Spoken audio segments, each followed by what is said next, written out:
ℍ𝕒𝕣𝕓𝕠𝕣𝕠𝕜 and I am the Eclectic Herbalist. And in today's video we are going to be talking about how to make lavender infused honey. So like I said in my last video, I might have cut it out, but I did mention in passing that I do make sourdough bread. At the beginning of the year I was making it more frequently, but then I had to restart my sourdough and it takes quite a while. It's kind of taken a while, but that's neither here nor there.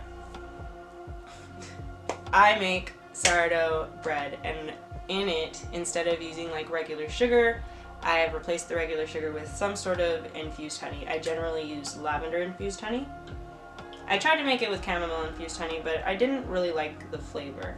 And I don't generally like the flavor of lavender. Lavender tastes like a chemical or a perfume to me, in tea and things, and putting the actual flower and stuff. So I decided to infuse it with honey because I feel like that really breaks down the perfumey taste and it sweetens it up. So lavender infused honey, I use that in my sourdough mix, but this is not how to make a sourdough lavender infused honey loaf. This is just how to make lavender infused honey. So first you will obviously need your honey and then your lavender or your choice herb. I obviously used lavender and I have about, I want to say 2 ounces. Again, this was recorded a while ago. So first things first, you will want to pour your lavender into your honey. Now, this is actually the opposite way of how you'd want to do it.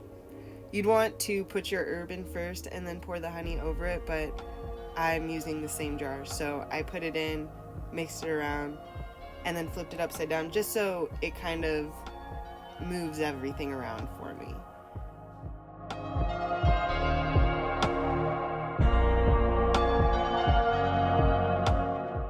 Once everything's all mixed together and incorporated, you will want to set it aside in a cool, dark place for 6 weeks, and after those 6 weeks, it is time for the straining process.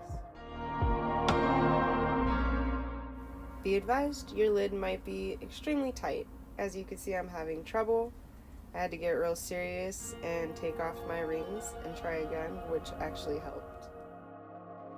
I do recommend warming your honey up just enough to make it a little bit more liquidy. As you can see, I'm struggling quite a bit and it did not strain very well. I had to put it back in the jar and set the jar in a bath of boiling water for a little bit, just until it was liquidy enough to actually strain and go through the little strainer.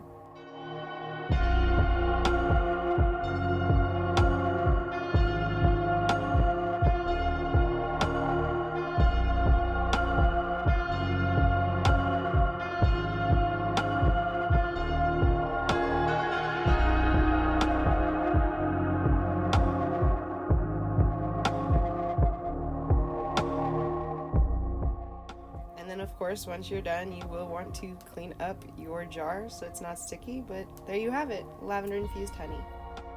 once you have the honey and the flour strained from each other, go ahead and clean up your jar, clean up your workspace, put the lid back on the jar. Of course, you want to make sure this is a fresh, clean jar. Obviously, you don't want to use the same jar.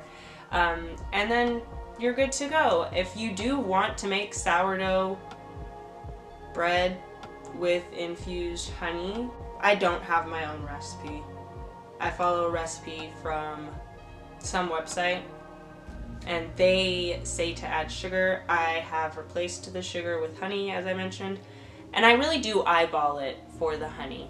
But what can I can say, I did try to measure it out one day, or a few loaves. I measured it out to see how many tablespoons worth of honey I put in there to get to the flavor that I enjoy. So I put about 4 heaping tablespoons of the honey in my sourdough loaf. You can do however you want, but I like the smell of the lavender honey in the sourdough, so that's what I aim for, and then it's sweet. It's a nice little sweet bread. So that's how you make lavender infused honey, and then just kind of a quick how to make sourdough with said honey.